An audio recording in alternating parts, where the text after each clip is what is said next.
Hello students, now we are going to see CBSE class 10th and lesson number 1, that is a letter to God. Now according to the title, according to the heading of this lesson, we think that it is something weird, right? It is something strange. हाँ strange तो है ही थोड़ा सा. A letter to God. बहुत से लोगों का गॉड पे बिलीफ होता है. Obviously most of the people find that yes God can help us in the drastic situations, and if we ask the help from God, so God will definitely help us, right? लेकिन हम में से कोई भी God को directly letter नहीं लिखता है, right? Because we are that practical that we know that we just don't know the address of God, right? And moreover, he is not going to reply it. He is the supernatural power. He is not the human being to write the letter again to us and he will read it. It is not the thing, but he will definitely help us if we ask for the help. लेकिन यही बात Lencho के, हमारा जो protagonist है, हमारा जो main character है ये स्टोरी का, इसको समझ में नहीं आ रही है. He is very innocent, is very naive kind of person. जो प्योर हार्टेड होते हैं ना, एकदम बच्चों के जैसे, तो उस जैसा उसका मन है. उसके समझ में ये बात नहीं आ रही है कि भाई लेटर टू गॉड मीन्स अगर हम गॉड को लेटर लिखते हैं तो God is not going to reply. लेकिन गॉड हाँ अपना कोई फॉर्म भेज देगा तुम्हारे पास में जो कि ह्यूमन बीइंग होगा and that person would definitely help you. लेकिन ये अपने लेंचो के समझ में नहीं आ रहा है. Let us see first the characters in this story. So here Lencho who is the main role, is in the main role of this character of this story. Then his wife is there, children, postman, postmaster who is the head of this post office, and other employees. So these are the characters of this story, right? Now what happens, first I'll tell you the summary, children, and then we will go with the meanings, right? And we are going to get the summary along with the important points. So first important point is about Lencho's house. अब Lencho का house सबसे पहले describe किया गया है यहाँ पे. So it is near the valley. Valley means what, एक लैंड होती है बिटवीन टू माउंटेन्स और बिटवीन टू हिल्स, जहाँ पे रिवर वगैरह बह रही है, that is the valley. So in that region one lonely hill was there, okay, and on the crest of the hill, crest means on the top of the hill, one lonely house is there, placed over there, and that is of Lenchos, right? And from that house one could see the field over there which is full of dotted yellow flowers. Corn field is that, and one can see that yes, it is ready for the harvest. Lencho is very happy, बहुत ज़्यादा खुश है Lencho कि भाई अपना field एकदम ready है harvest के लिए, right? And then he asks for the help from God, like please God, अभी बहुत ज़्यादा ज़रूरत है मुझे एक शॉवर की, एक हेवी रेन की. अच्छा सा हेवी रेन आ जाए so that will be a good thing for me. So he was praying that, और अपने वाइफ को भी बोलता है कि we need a little shower, we need heavy rainfall at least, and wife also says yes, God willing. तो ये सब scene है. And afterwards, as he is very good in his work, obviously he is a farmer and he knows everything about his field, about the climate, about the atmosphere, about the clouds even. So he could see कि north east से clouds आ रहे हैं, and he became much happy. अब वो जो wife है ना, वो सपर बना रही है. Supper means, see there are 4 types of meal children: breakfast, lunch, supper and dinner. Okay, so dinner के पहले का जो एक हाई टी होता है ना, like at that time what we eat, so that is called supper. तो ये जो वाइफ है वो बना रही है सपर, और वो सबको बुलाती है चलो खाने के लिए. And all were going inside, and while having that supper, rain started. So arrival of rain. Okay, rain started here. Lencho became much happy. अब वो बाहर जाता है और just without any reason, but just to feel that pleasure of falling rain, उसको वो feel करना है अपनी बॉडी पे। रेन जो आती है ना, जो रेन ड्रॉप्स गिरते हैं, वो उसको फील करना है। He became much happy over there and he started comparing कि ये जो बड़े बड़े जो ड्रॉप्स आ रहे हैं, they are like coins. They are 10-cent coins, and the small drops, small raindrops are the 5-cent coins. Why he is comparing there? Because see, this is the metaphor over here used. Why he is comparing? Because ultimately the rain is related to the harvest, and harvest is related to the market, and which will give Lencho a good product and in the form of money. इसलिए वो raindrops को ही directly money से compare कर रहा है, 10 cent and 5 cent coins. So he is much happy and he is praying कि अभी इस बार बहुत अच्छी रेन होगी और फसल अच्छी होगी and I will get good return. लेकिन अचानक से क्या हो जाता है कि atmosphere got changed. Atmosphere got changed और जो जो अच्छी सी रेन आ रही है वो पूरी चेंज हो जाती है हेल स्टॉर्म में. तो hail stones, you know, frozen जो आइस होता है, वो जो बड़े बड़े frozen pearls, it is mention here frozen pearls, वो गिरना शुरू हो जाते हैं, विच is not at all needed. Actually those were very very bad for the field. उसको सिर्फ रेन चाहिए थी. और अभी क्या हो रहा है कि पूरे हेल स्टोन्स आ रहे हैं. अभी तक जो भी हैप्पीनेस था उसका पूरा डिस्ट्रॉय, राइट. और वो बहुत ज़्यादा दुखी हो जाता है ये देख के. उसको लगता है कि कुछ फ्यू मिनट्स में वो सब ख़त्म हो जाएगा, लेकिन ऐसा नहीं होता. पूरा 1 घंटा ये सब चलते रहता है और पूरा खेत उसका डिस्ट्रॉय हो जाता है. Now very sadly he said कि even the locusts, even the group of locusts, you know, the swarm of the insects, you know, locusts means एक ऐसे इंसेक्ट होते हैं जो एकदम ग्रुप में आते हैं and they attack the field and they eat everything, they leave nothing. तो ये जो लोकस्ट है ना, वो अगर आते तो वो तो भी एटलीस्ट कुछ तो बचा के रखते मेरे लिए. लेकिन ये जो हेलस्टॉर्म है उसने तो एक सिंगल पत्ता भी नहीं रखा है. So he became much much sad over there. अब वो सब लोग बैठ के बातें कर रहे हैं, वो उसकी वाइफ और चिल्ड्रन, कि इस बार ये पूरा साल हमारा हंग्री चले जाएगा, हम लोग भूखे ही रह जाएंगे, right. So till here we had seen what is the scene, but somewhere Lencho is having faith in God. Okay, from the beginning only he knows that God sees everything and God is there all over. God's eyes are looking here and there. So ये इस तरह का जो उसके मन में ख्याल आते हैं, इससे हमें पता चलता है कि he is very very you know very much dedicated and a great devotee of God. तो अब ये जो उसका फेथ है ना गॉड के ऊपर का, वो उसे इनकरेज करता है कि भाई लेटर लिखे गॉड को. And it is written there that even if he is ox of a man, ox of a man means बिल्कुल भी काम करने से जो नहीं डरता है, is very very hard worker. तो हार्ड वर्कर होने के साथ साथ वो लिटरेट पर्सन भी है, उसको पता है कि लेटर कैसे लिखते हैं. And he started writing letter. और बहुत ज़्यादा उसको तकलीफ़ होने के बाद भी वो पोस्ट ऑफिस जाकर, टाउन में जाकर, पोस्ट ऑफिस में जाके उसको पोस्ट करता है. अब वो लेटर में लिखता क्या है? He ask for the help. God को लिखता है कि गॉड प्लीज़ हेल्प मी, इस बार तो बहुत बड़ा नुकसान हो गया मेरा, सो आप मुझे प्लीज़ 100 पेसोज भेजिए. PESOS, pesos, it is type of currency. See children, he is asking for 100 pesos only. This shows that this person is again very naive, very innocent, very humble. He is not at all greedy.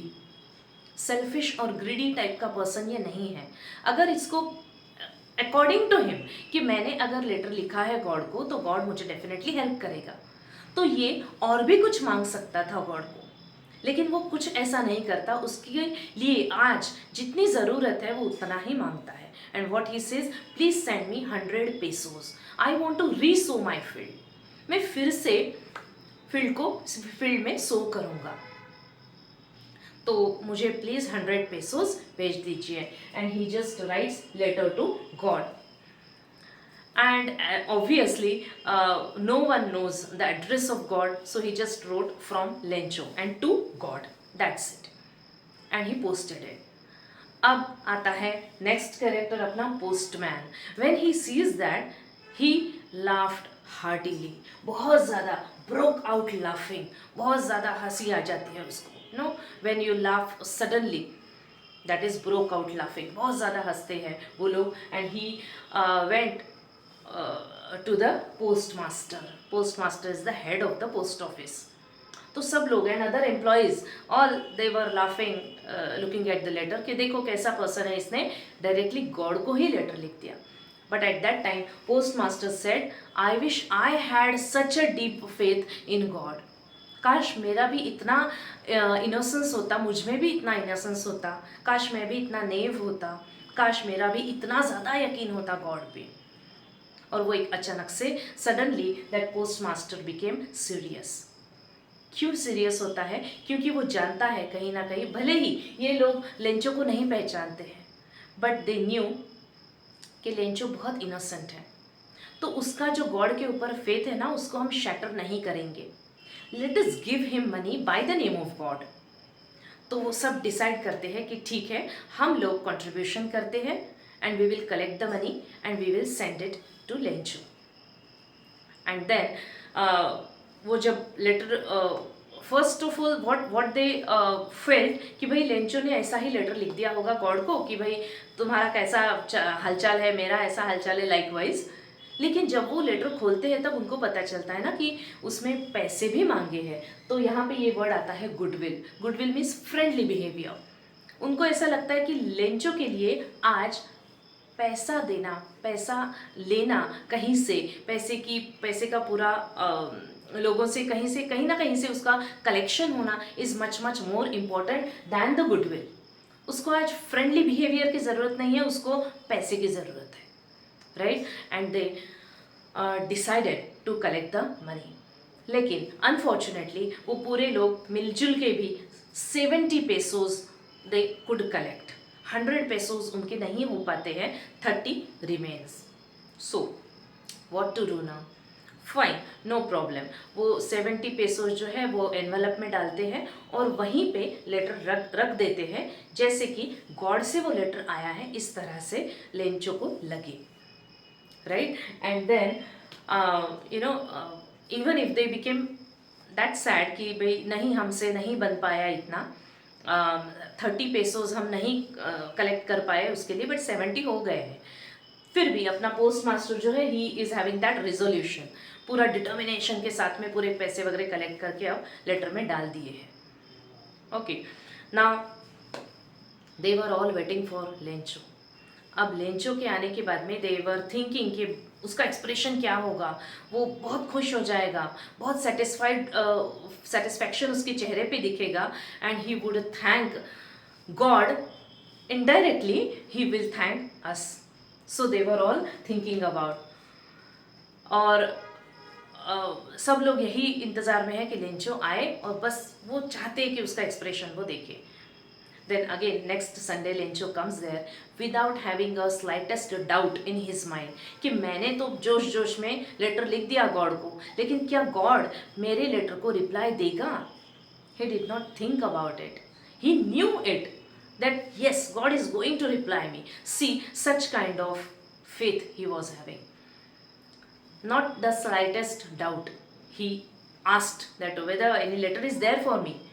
And these people said, yes, a letter is there for you. And they gave the letter to him written by God. Okay. So he opened it, he counted the money, and those were 70 pesos only. He became furious. अब वो दूसरा letter लिखता है God, I know that you are God, so you can't make any mistake in calculation. तुम तो God हो ना, तुमसे तो कोई मिस्टेक नहीं हो सकती भाई कैलकुलेशन में. और ना ही तुमने मुझे डिनाई किया था. क्या गॉड ने मुझे रिफ्यूज़ किया था कि मैं तुम्हें नहीं दे रहा हूँ 100 pesos? Why you are asking me for the money? नहीं, तुमने मुझे दिए हैं पैसे, इसका मतलब you are willing to give. लेकिन ये क्या, ये मैं क्या देख रहा हूँ, तो यहाँ पे तो 70 pesos only I got. It means कि जो 30 पेसोज है ना, ये जो लोग हैं यहाँ पे बैठे हुए, इन्होंने चुराए होंगे definitely. So he called them bunch of crooks, means most dishonest people, that is called bunch of crooks. बहुत ज़्यादा डिसऑनेस्ट पीपल है ये। कैसे लोग हैं ये? इन्होंने मेरे 30 पैसे आपस में बांट लिए होंगे। So please God help me and give me another 30 pesos, but not here. अब नेक्स्ट जो आप मुझे पैसे भेजोगे वो कहाँ पे भेजना? मेरे घर के एड्रेस पे directly, not here. And the story ends here students. So this is called irony. Irony means what? This is the best example of irony. Irony means what? When something suddenly happens to you which is not at all expected by you. That is irony. Now see, students, we are going to see most likely questions based on this lesson. Okay, क्या क्या questions आ सकते हैं ये lesson पे? तो first is character sketch of Lencho. So children, from the beginning you have to find out the character sketch of Lencho. अब देखो, बहुत बार आप लोग character sketch means you just write down the summary of it. So please don't do it. Character sketch का मतलब पूरे story की summary नहीं होता है. It means you have to write down the quality of the particular person and one incidence based on it. अब देखो, starting से हम देखें अगर, तो लेंचो का बहुत ज़्यादा फेथ है गॉड पे। ओके, वो बहुत ज़्यादा हार्ड वर्कर है। किससे पता चलता है गॉड पे फेथ है? Like we are having such question like this, Lencho has deep faith in God, justify. Lencho has deep faith in God, justify. ये किस पर से हमें पता चलता है? If you read the lesson again and again, see at least for 5 times, I just suggest that at least for 5 times please read it out aloud. अगर आप लेसन को 2 बार पढ़ते हो, वो भी 5 बार पढ़ते हो, वो भी जोर से, you know what happens, it hammers here again and again. So वो अल्टीमेटली आप 10 बार पढ़ रहे हो, right? When you utter the words, no, at that time it hammers here. तो आप यहाँ से भी याद कर रहे हो और यहाँ से भी अपने आप वो याद हो जा रहा है। सो 10 बार तो आपको लेसन को पढ़ना ही है, I mean 5 times. So ultimately it becomes 10 times, right? तो अभी हम अगर लेसन को पढ़ते हैं तो हमें ये पता चलता है कि some of the sentences are there we show कि लेंचो का बहुत ज़्यादा फेथ है गॉड के ऊपर। अब वो कौन से सेंटेंसेस? जैसे कि it is written that God sees everywhere, right? Then no one dies of hunger, no one dies of hunger, God sees everywhere. These 2 sentences show this. Third incidence we can say that Lencho writes a letter to God. ये तो अपने आप में ही दिखाता है कि उसका कितना ज़्यादा फेथ है। हम में से कोई भी इंसान ऐसा नहीं करेगा, even if we have deep faith in God, but we are that practical that we are not thinking of writing a letter to God directly. So this third incidence, when he writes a letter to God. Fourth is when he waited for the reply. He waited for the reply. देखो, बहुत बार क्या होता है students कि हम बहुत ज़्यादा दुख में आ जाने के बाद में कुछ ना कुछ लिख देते हैं गॉड को। सपोज कि हम बहुत ज़्यादा दुखी है तो किसको बताएं अपना दुख? Then we write letter to God कि भाई ऐसा जोश में उसने लेटर नहीं लिखा है, बहुत ज़्यादा प्लानिंग करके, बहुत ज़्यादा फेथ रख के ही उसने लेटर लिखा है, because he waited for the reply. No, हम एक बार अगर लेटर लिख भी दे तो हम भूल जाएंगे कि हाँ मैंने लिखा था, क्योंकि हमें पता है अंदर से God is not going to write a reply to us. लेकिन इसको ये पता है कि गॉड मुझे डेफिनेटली रिप्लाई करेगा, means he waited for the reply. So first is what? No one dies of hunger. Second is God's eyes see everything. Third is he writes a letter to God.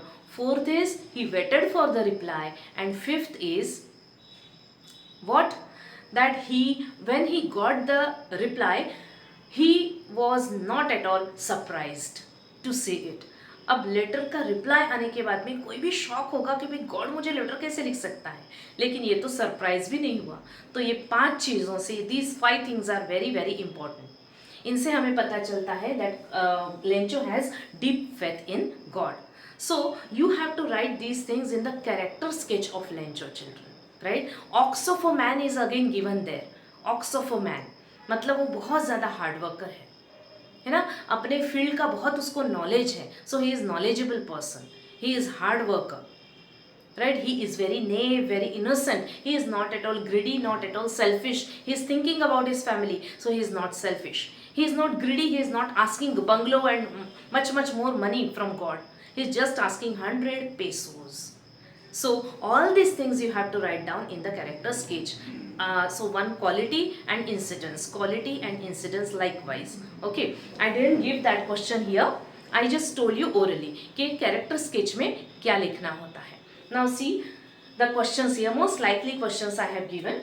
Write a letter to God. हो सकता है कि आपको value based question में 6 marks के question में ये question आए. Write a letter to God. Most of the time what we do कि हम we just start writing about our problems. You know, many of the times we people are happy also. We don't have any of the grudges. We don't have any of the complaints about our life. So what we need to write कि yes, thank you so much whatever you have given to me. Thank you so much for this wonderful life. I am much obliged to you God. मुझे आपसे कुछ भी मांगना नहीं है, मुझे आपको सिर्फ थैंक यू बोलना है, इसलिए मैं ये लेटर लिख रहा हूँ. ये भी आप लिख सकते हैं. This is the another side. हमेशा कंप्लेंट ही क्यों करें, राइट? अगर आपको कंप्लेंट्स है तो ऑफकोर्स यू कैन राइट कि भाई मुझे ये प्रॉब्लम्स है, आप प्लीज़ मेरा प्रॉब्लम सॉल्व कर दो. That is again okay fine. लेकिन ये दूसरा साइड भी आप सोच सकते हो कि I don't have any complaint, I just want to thank you. Okay, so this question can come for 6 marks. Then if you are at Lencho's place, what would you have done? अगर आप Lencho की जगह पर हो, suppose if you are Lencho, अब आपने क्या किया होता? तो इसका answer answer varies over here. अगर हम लेंचो की जगह पे है तो सबसे पहले तो हम थोड़े से तो प्रैक्टिकल होते. हम इतने ज़्यादा नेव और इतने ज़्यादा इनोसेंट नहीं होते. हमको पता है that I am fully dependent on this field. What ever the returns I am getting from the field, I am dependent on that. तो बेहतर है मेरे लिए कि मैं दूसरा कुछ तो भी बिजनेस ढूंढूं, कुछ दूसरा काम करूं, या I will suggest my wife also to go and find out some of the work. मेरे जो बड़े बच्चे हैं जो आज खेत में काम कर रहे हैं, मैं उनको भी सजेस्ट करूंगा कि भाई जाओ और कुछ तो भी काम भी ढूंढो. क्योंकि as we are fully dependent on the fields returns, it is very obvious कि हमारा फील्ड का जो क्रॉप है वो क्रॉप फेलियर हो जाए. इसके बहुत ज़्यादा चांसेस हमेशा से ही होते हैं एक फार्मर के लिए.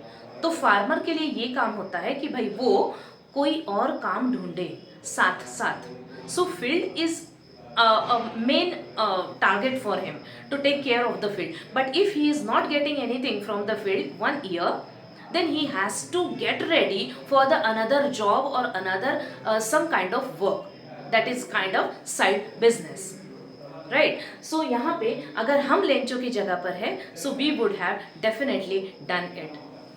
Now the next question comes, this third one, that is if you are at postmaster's place, what would you have done? अगर आप पोस्टमास्टर की जगह पे होते तो आप क्या करते? यहाँ पे 2 चीज़ें हैं चिल्ड्रन. एक तो है कि आप ऐसा लिख सकते हो कि मैं उसको हेल्प ही नहीं करता, I would have just neglected that letter. क्योंकि मुझे अपने काम भी है, मैं हंसता, थोड़ा सा सीरियस होता, और जब मैं लेटर खोल के देखता हूँ, जब मुझे दिखता है कि नहीं उसको 100 पेसोस चाहिए, which is not at all affordable for me, so I would have neglected that letter. One is this very practical side that you can right. लेकिन दूसरी साइड ये भी है, थोड़ा सा ह्यूमैनिटी के तरफ जाते हैं कि भाई पोस्टमास्टर अगर मैं होता और मुझे पता चलता है कि इसको सिर्फ गुडविल की ज़रूरत नहीं है, इसको पैसों की ज़रूरत है, तो मैं उसको ना बिठा के समझाता कि Lencho, this is the practical world and you shouldn't be that naive, you shouldn't be that innocent. ये जो वर्ल्ड है बहुत ज़्यादा प्रैक्टिकल है. यहाँ पे इस तरह से अगर तुम बिहेव करोगे कि भाई लेटर लिख रहे हो गॉड को and you are expecting that God will write a letter to you with the money, it is next to impossible thing. हाँ, मैं तुम्हें हेल्प करने के लिए आया हूँ क्योंकि गॉड ने हो सकता है मुझे भेजा हो तुम्हें हेल्प करने के लिए. This is the possibility. तो इस तरह से मैं उसको समझाता, उसको ये रियलिटी वाले वर्ल्ड में लाता और उसको कुछ अलग जॉब करने के लिए, मतलब साथ साथ you can look after your field of course, लेकिन साथ साथ में उसको कुछ नया दूसरा काम देखने के लिए बोलता, कुछ बिजनेस खोलने के लिए बोलता, उसके लिए मैं पैसे देता शायद. या फिर मैं उसको ये भी सजेस्ट कर सकता हूँ कि तुम तुम्हारी वाइफ को भी काम से लगाओ. जो बड़े बच्चे जो आज खेत में काम कर रहे हैं वो भी तो दूसरा कोई काम कर सकते हैं along with the field work. Please don't get fully dependent on the fields. ये मैं उसको समझाता और उसको रियलिटी इसके साथ में इंट्रोड्यूस कराता. So these two ways are there for writing this answer. Now next is Lencho has deep faith in God, justify, that we had already discussed. Whatever the 5 things I have told you, please write it down in the answer. Then conflict between man, nature and man. You know, conflict means differences. Man और nature difference है दोनों में. क्या difference हो रहा है देखो. man मतलब अपना protagonist लेंचो, जिसने बहुत मेहनत करके इतना अच्छे से फील्ड तैयार किया है एंड ही वॉज एक्सपेक्टिंग कि क्या होगा, बहुत अच्छे से बारिश आएगी और बहुत अच्छा हार्वेस्ट होगा एंड बहुत अगला जो साल आएगा ना वो बहुत अच्छा होगा. बट नेचर ने बहुत कुछ अलग करके रख दिया है. पूरा हेल स्टॉर्म आ गया है and total रूइन. So man is thinking something different and God or nature doing something different, right? Man proposes, God disposes.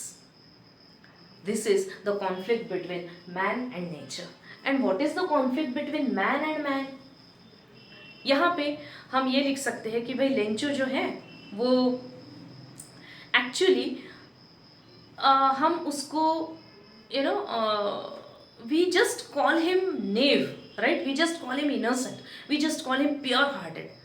वो इतना ज़्यादा प्योर हार्टेड है कि इनडायरेक्टली उसने जो लोगों ने इसको हेल्प की है उनको ही उसने दुख पहुंचाया है इनडायरेक्टली, क्योंकि at last he calls them bunch of crooks. उनको ही वो डिसऑनेस्ट पीपल बोल देता है. उसको मन में बिल्कुल भी उसके मन में कुछ ग्रजेस नहीं है, इज़ वेरी नाइस पर्सन. लेकिन फिर भी हम ये कॉन्फ्लिक्ट देखते हैं मैन एंड मैन. वो पर्सन जो इसको हेल्प करना चाह रहा है उसने हेल्प की भी, लेकिन इसने वो बिना जाने his thoughts are not going beyond that कि गॉड के परे एक दुनिया है जो literally God is not coming to help you, but God can send some of the forms of his to help you. ये उसकी समझ में नहीं आ रहा है. वो ही इज एक्सपेक्टिंग कि God directly will help me, is not possible. तो वो अल्टीमेटली उनको ही दुख पहुंचा रहा है जिन्होंने उसको हेल्प की है. So this is conflict between man and man. Okay children, now the last question here. God help Lencho in an indirect way, justify. Yes, we can clearly see this कि गॉड ने किस तरह से उसको indirect way से help की है, मदद की है, कृपा की है उसके ऊपर. तो कैसे की है? Through the postmaster and all the employees. वो सोचते हैं कि नहीं, this person is very innocent and we must help him. Contribution करते हैं, भले ही पूरा नहीं दे पाते लेकिन बहुत ज़्यादा तो दे सकते हैं, दे रहे हैं. वो 70 pesos is much then nothing for Lencho. तो इतना ज़्यादा हेल्प कर रहे हैं उसको. So this is what, this is indirect help from God to Lencho. वो नहीं समझ पाता, that is a different thing, लेकिन गॉड ने उसको हेल्प की है इनडायरेक्ट वे से.